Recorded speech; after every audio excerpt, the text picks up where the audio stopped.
इस अजपा जाप में निरंतर नाम जप होता है, कंठ से, हृदय से, नाभि से। पहले जिह्वा से प्रारंभ होता है, धीरे धीरे हल्का सा उच्चारण करते हुए, नाम का ध्यान करते हुए, फिर वो उतरेगा, फिर कंठ से होने लगता है, फिर हृदय में नाम अंकित हो जाता है और बार बार नाम स्फुरित होता है, फिर नाभि से नाम अर्थात नस नाड़ियों में नाम का स्वरूप प्रकाशित हो जाता है। अगर हम 1 वर्ष जिह्वा से अभ्यास कर लें तो अपने आप कंठ से जप होने लगेगा, और यदि हम 2 वर्ष कंठ से अभ्यास कर लें तो तीसरे वर्ष में नाभि में पहुंच जाए। निरंतर खान पान करते समय भी ध्यान देते हुए, ये महापुरुषों के अनुभव की बात है। 1 वर्ष यदि हम सतत नाम जिह्वा से ले या मंत्र जपे, ओठ बंद करके जिह्वा हिलाते हुए, तो 1 वर्ष के अंतर्गत इतना अंतःकरण पवित्र हो जाएगा कि कंठ से अपने आप हो जाएगा। कंठ से जब शुरू हो तो 2 वर्ष तक यदि कंठ से हो तो हृदय में, नाभि में उतर जाता है, और यदि सावधानी पूर्वक नाभि में जो हृदय में जप हो रहा है ध्यान सहित हम उसका सुमिरन करने लगे तो बहुत शीघ्र अजपा जाप प्रारंभ हो जाता है। फिर करना नहीं पड़ता, बैठा है, खड़ा है, चल रहा है, फिर रहा है, वो अपने आप नाम स्फुरित हो रहा है। रोम रोम रग रग में नाम का आनंद छा जाता है। उसमें माला की जरूरत नहीं होती, उसमें बाहर कोई उंगली चलाने की जरूरत नहीं होती, वो अंदर ही अंदर, अंदर ही अंदर स्वयं चलता है। अजपा जाप में भोजन कम होना चाहिए। अगर एक समय पाने से आपका काम चल जाए तो बहुत अच्छा है। अगर 2 समय पाए तो थोड़ा थोड़ा भोजन पाए। नींद 5 घंटे से अधिक नहीं होनी चाहिए। एकांतवास अधिक से अधिक होना चाहिए। अजपा जाप का अभ्यास करने वाले साधक को गद्दा, तकिया, ये सब जो बहुत सुखद आसन है, इनका प्रयोग नहीं करना चाहिए। भजन का खजाना सदैव अपने हृदय तिजोरी में गुप्त रखें। 24 घंटे आपको केवल एक ही लक्ष्य होना चाहिए, अजपा जाप। अंदर हमारे मंत्र चल रहा है कि नहीं, नाम चल रहा है कि, आपको एक ही बात देखनी, जो भी सेवा बने उसे आराम से करते रहो, शीघ्रता पूर्वक नहीं, लेकिन आपको अंदर से देखना है आपका नाम चल रहा है, मंत्र चल रहा है कि नहीं। नहीं चल रहा तो तत्काल सावधान होकर उसे चलाओ। भोजन सात्विक होना चाहिए। जो उपासक सदैव जप परायण रहना चाहता है उसे चाहिए कि अधिक चावल ना खाए, क्योंकि चावल बादी और गैस बनाने वाला होता है और आलस्य प्रमाद बढ़ता है। और मूंग की दाल, पतली रोटी या भिक्षा की रोटी या कोई सब्जी 1 वक्त या 2 वक्त थोड़ा थोड़ा करके पाले। रात में दूध उतना ही गर्म पिए जितना सहज में पिया जाए। अधिक चाय जैसा गर्म पिएंगे तो ब्रह्मचर्य नाश का कारण बन जाएगा। मीठा और नमक अगर छोड़ दो तो बहुत अच्छा है, नहीं तो बहुत कम से कम पाओ। अगर आपको अजपा जाप निरंतर भजन करना है, चावल, खट्टा दही, खटाई, बहुत मात्रा में तेल, लाल मिर्च, मसाला, मूंगफली, गोभी, प्याज, लहसुन बिल्कुल नहीं पाना चाहिए। ये इसलिए वर्णन कर रहे हैं कि अगर आप मूंगफली पाओगे तो इसका परिणाम देखा गया है, ये कब्ज बनाती है, बहुत गर्म होती है, उपासक को बर्दाश्त नहीं हो पाएगा, उसके ब्रह्मचर्य को बर्दाश्त नहीं होगा। गोभी भी गैस्ट्रिक होती है। ये जितने पदार्थ लिखे हैं भजन में हानि करने वाले हैं। मांस आदि तो सर्वथा त्याज्य है, और प्याज लहसुन के लिए महापुरुषों से और शास्त्रों में लिखा पाया गया है कि जो प्याज लहसुन पाता है उसे अंत में प्रेत की योनि प्राप्त होती है। इसीलिए हमारे यहाँ खान पान में बहुत सावधानी का बर्ताव किया गया है। प्याज लहसुन आदि किसी भी तरह से हमारे उदर में नहीं जाना चाहिए। यदि आप भजन करना चाहते हैं तो भोजन के संबंध पर पहले विचार कर लीजिए, क्योंकि भोजन के रस से ही शरीर, प्राण और मन का निर्माण होता है। जो अशुद्ध भोजन करते हैं उनका शरीर अशुद्ध हो जाता है, उनके प्राण क्षोभ युक्त हो जाते हैं, चित्त में सदैव ग्लानि बनी रहती है। जिसमें ग्लानि होती है चित्त में, जो शरीर बोझा सा लग रहा है, प्रमाद छाया हुआ है, वो कैसे मंत्राकार वृत्ति कर सकता है। आवश्यकता ठीक से समझते हुए आहार करें कि ये हमारे लिए आवश्यक है, ये अनावश्यक है, और भजन में लगे तो बहुत शीघ्र लाभ होता है। घर में यदि नाम जप किया जाए तो 10 गुना फल होता है। घर में जो आप नाम जप कर रहे हो वहां गाय बंधी है, तो आप समझो कि ऐसे जप करने से उस गाय के जगह में जप करने से 10 गुना लाभ होगा। और यदि आप जंगल में चले के नीचे बैठ के जप कर रहे हैं तो आप वहां से 100 गुना ज्यादा लाभ प्राप्त करेंगे। और यदि आप वहां से कहीं तीर्थ चले गए फिर जप कर रहे हैं तो आपको 1000 गुना, एक माला के जपने पर 1000 माला का लाभ प्राप्त होगा। और यदि आप गंगा या यमुना के तट में 8 हाथ के अंतर्गत, महापुरुषों से सुना है, 8 धारा की दूरी 8 हाथ, 8 हाथ के अंतर्गत बैठकर जप करेंगे तो लाख गुना बढ़कर आपको जप का फल मिलेगा।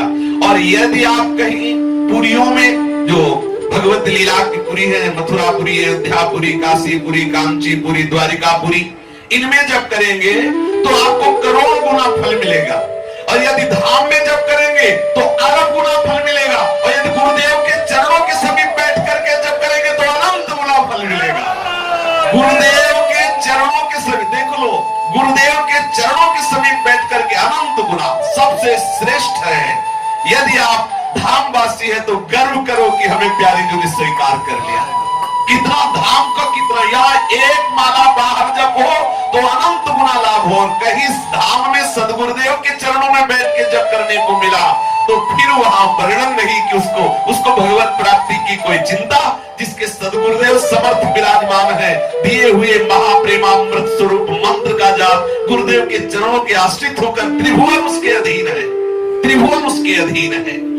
जिस स्थान पर कोई भय न लगता हो, किसी के द्वारा आपको सताने का भय न हो, सांप है, बिच्छू है, बाघ है या किसी भी तरह से जीव का, बंदर आदि का भय न हो, वही बैठ करके जप का अनुष्ठान करना चाहिए। जप करना, मान लो आप बैठे हो, बार बार लग रहा बंदर न छीन ले जाए माला या परेशान, वहां मत बैठो, सुरक्षित जगह में बैठो जहां आप अपने मन को एकाग्र कर सकते हो।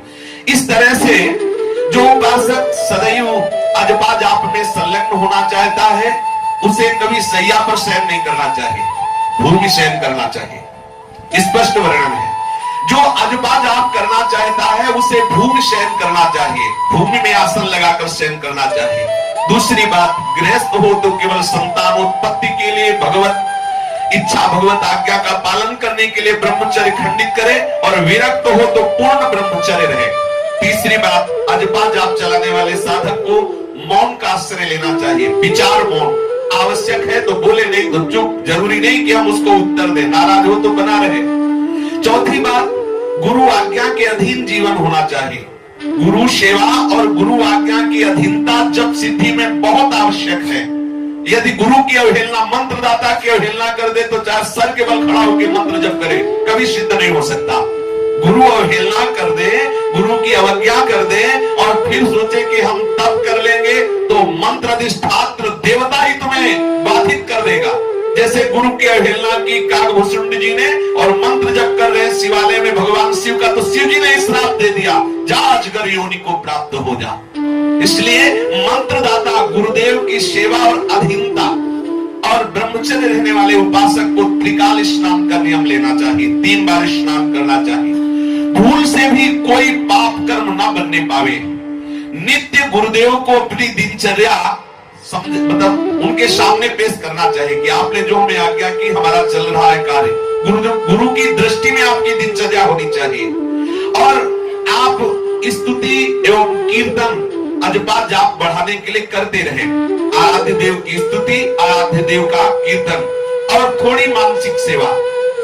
अगर आप अजपा जाप करना चाहते हैं तो उसके लिए मन का एकाग्र होना आवश्यक है, और मन एकाग्र करने के लिए मानसिक सेवा आवश्यक है। यदि आपको चिदानंद में प्रभु का भाव नहीं आ रहा है तो जो सिंहासन में विराजमान प्रभु हैं वो चिदानंद ही हैं, उनका भाव करके उनकी मानसिक सेवा प्रारंभ करें, जिससे मन आपका पवित्र होगा तो मानसिक जाप में आपको बहुत सहयोग मिलेगा। गुरु में दृढ़ विश्वास कि जो गुरु जी ने मंत्र दिया है, जो जप दिया है, निश्चित इससे हमारा परम कल्याण हो जाएगा। जो अजपा जाप करना चाहता हो उसे भ्रष्ट स्त्री से कभी बात नहीं करनी चाहिए। जो व्रतों का उल्लंघन करके संकल्प लेकर उनको तोड़ देते हैं, ऐसे कभी उपासकों का भी संग नहीं करना चाहिए। आज संकल्प किया, ऐसा नहीं करेंगे, इतना जप करेंगे और कोई मर्यादा नहीं, सब तोड़ते, तो ऐसे उपासकों के संग से अजपा जाप करने वाले साधक को बाधा लग जाएगी, उसका हृदय भी शिथिल होने लगेगा। जो नास्तिक है उससे संभाषण नहीं करना चाहिए, कभी झूठे मुंह नहीं रहना चाहिए। अजपा जाप करने वाले उपासक को चाहिए, यदि वो कुछ पाया है तो तत्काल 3 बार आचमन करे, कुल्ला करने के बाद आचमन करे, क्योंकि उसे प्रतिक्षण मंत्र जप करना है। झूठा मुंह रहेगा, झूठे मुंह मंत्र नहीं जपा जाता। और कभी किसी से असत्य भाषण ना करे, कभी किसी से कपट भरा भाषण ना करे। अनुष्ठान जो अजपा जप कर लिए हुए कि मैं निरंतर नाम जप करूंगा, कोई कसम ना खाए। हम ये बोल रहे तुम्हें विश्वास हो तो मान लो, नहीं तो हम कसम नहीं खाएंगे। कोई शपथ ना ले, कभी भी किसी तरह की कोई कसम ना खाए। ये महापुरुषों के अनुभव है। बाधा पड़ जाएगी भजन में, इसलिए कभी भी उपासक को कसम नहीं खानी चाहिए कि मैं, अब प्राय लोग कह देते हैं अरे भाई हम भगवान की कसम खाते हैं। भगवान को तुमने फ्री समझ रखा है क्या? हमारे प्राण आराध्य, हमारी जान ले लो, लेकिन हम कसम नहीं खाएंगे अपने आराध्य देव की। ये नियम होना चाहिए। अनुष्ठान आरंभ कर देने पर यदि कोई मर जाता है तो भी आप अनुष्ठान न छोड़े। कोई जन्म ले रहा है तो भी अनुष्ठान नहीं छोड़े। जो भजन का अनुष्ठान है, जो सेवा का अनुष्ठान है, मरने वाले मरते रहे, जन्मने वाले जन्मते रहे। ऐसा नहीं है कि वो मर गए तो हमारा भजन बंद, बोले आज से भजन बंद, तो सबसे ज्यादा तो घातक हो गया ये मरना कि हमारा भजन छूट गया। जन्मने मरने के सोच में भजन नहीं छोड़ना। अपना आसन, अपना वस्त्र, अपनी शैया किसी को छूने ना दो। वैसे चाहिए एकांतिक वास होना चाहिए। तो भाई जी श्री हनुमान प्रसाद पोद्दार जी ने भी कहा, यदि उपासक का अकेला कमरा हो, उस कमरे में कोई प्रवेश न करे, उसकी सैया पे कोई न बैठे, उसके आसन पे कोई न बैठे, तो उसको बहुत जल्दी जो उसके भजन के परमाणु है अनुभव में आने लगेंगे और उसका भजन बढ़ने लगेगा। अपने पात्रों में पाए, अपनी शैया में शयन करे, अपने हाथ से अपने वस्त्र धोए, अपने कमरे का जो मार्जन आदि है वो अपने हाथ से करे, फिर ताला लगाए। बाहर जाए तो ताला लगा के जाए, कोई उसके कमरे में प्रवेश न करे। अगर भगवत कृपा से आपको ऐसा वास मिला हो तो आप थोड़ी सावधानी रखिए। आप किसी के कमरे में मत जाइए, किसी को अपने कमरे में मत बुलाइए। साधना परायण रहो। जितनी साधना करोगे तो आपके परमाणु आपको सहयोग करेंगे। आप अपने साधन कक्ष में कभी गाना बजाना, ये सांसारिक वार्ता ना सुने। जैसे आप मोबाइल आदि से है गाना बज रहा है, ये वो बज रहा है, ये सब नहीं। आपका परमाणु से युक्त भागवती कमरा होना चाहिए। और देखा है हमने, श्रीधर बाबा कालीदेव में विराजमान थे, छोटी सी कुटिया थी और बड़े विनोद की बात की लगी थी मच्छरदानी, और चला जाए हाथ, मच्छर की बात क्या, इतनी फटी थी कि हाथ अंदर चला जाए। जब कहते बाबा नई मच्छरदानी ले आए, ये फट गई, बोले ले अभी काम चल रहा है। ऐसे विरक्तो कि मच्छरदानी लगी है और उसमें हाथ चला जाए, ऐसे ऐसे बड़े बड़े छेद हैं। और इतने परमाणु की सच्ची मानो, जहां कुटिया में प्रवेश करो तो ऐसा लगता है कि केवल जप करो, केवल जप, क्योंकि जप प्रधान महापुरुष थे। इतने परमाणु भजन के उनके छूते ही हृदय में जैसे मशीन रख दी गई हो, ऐसे मंत्र चलता था। इतना उनका जोर का भजन था कि जितनी देर उनके पास बैठो कुछ और याद आएगा ही नहीं, केवल भजन चलेगा। और ये ऐसा कई साधकों को अनुभव हुआ। ये क्यों? क्योंकि उनका परमाणु से भरा हुआ आसन, परमाणु से भरा हुआ उनकी कुटिया है। साधक को अपने कुटिया के परमाणु सुरक्षित रखने चाहिए। यदि आप इस तरह से भगवत आराधन करेंगे, सतत नाम जप का अभ्यास करेंगे, तो बहुत शीघ्र नामी में अनुराग हो जाएगा। और प्रभु में अनुराग हो जाना ही जीवन का परम लाभ है। शिष्य जागे। श्री राधा वल्लभ लाल की।